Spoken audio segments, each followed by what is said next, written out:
Mayer was born in Essex on the 2nd of June 1955. Raised alongside 11 siblings in Ilford by his parents Elsie and Jimmy Mayer, he had neither a privileged nor poor upbringing, living on an estate in what would now be called East London. At the tender age of 13, Mayer however proved himself to have been getting in with the wrong kinds of crowds.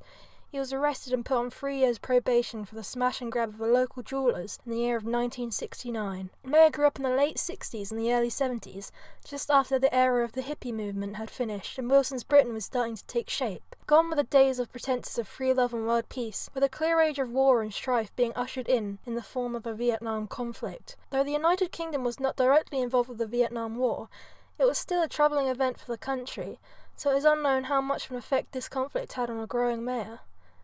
Merely a few months after his first offence, only a few months after his 14th birthday, Mayer was once again back in court, unfortunately certainly not for the last time, for a theft, this time being accused of stealing from Ilford Railway.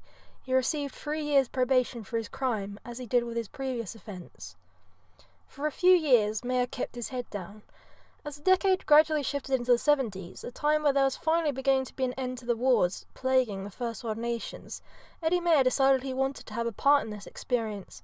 As a few of his brothers had before him, he decided to join the Royal Green Jackets Regiment at the tender age of 16, no doubt unsure of what career path his life would take him on, or the level of criminality he'd one day find himself committing. But only just after joining the army, Mayer's love life would have other plans. He found himself getting a local woman, Sandra Kidd, pregnant, resulting in her giving birth to Mayer's first child, Terry, in the summer of 1972. For this, however, Mayer and Kidd quickly arranged a wedding in March of that year. In the 70s, having a child out of wedlock was heavily frowned upon. It seemed like Mayer was beginning to build a family of his own, but sadly he found himself in trouble yet again, in the same month as the wedding no less. The crime was different this time, with Mayer stealing a moped, swapping its number plates, and also a friend's driving licence.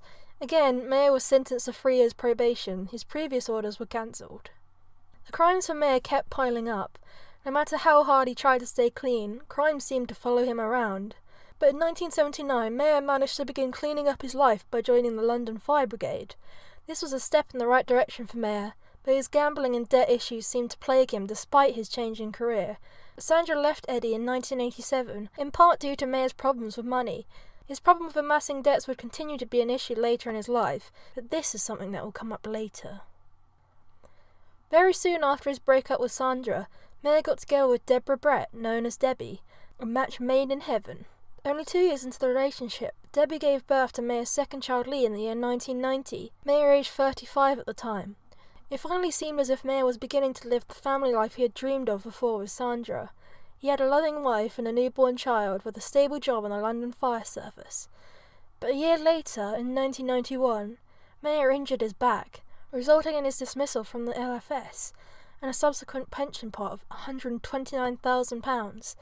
Mayer would go on to spend a portion of this money on ownership of a pub in a small place called Higham in Kent, called the Gardener's Arms, which is still open today.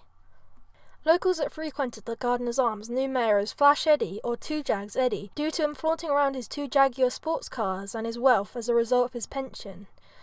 This newfound happiness with his life would not last long, as some unknown persons firebombed the pub only a month after Mayer had bought it. Debbie, fearing the safety of her child and herself, moved in with Mayer's mother. It seemed that wherever Mayer went, trouble followed, and perhaps he was a man that made a lot of enemies along the way. After selling the pub, Mayer and his family moved out from his mother's place and into their new home of South Woodham Ferrers in Essex. It was at this house that Mayer began looking for security jobs to support his family, and one particular job caught his eye, working as a cash-in-transit security guard for Securicor.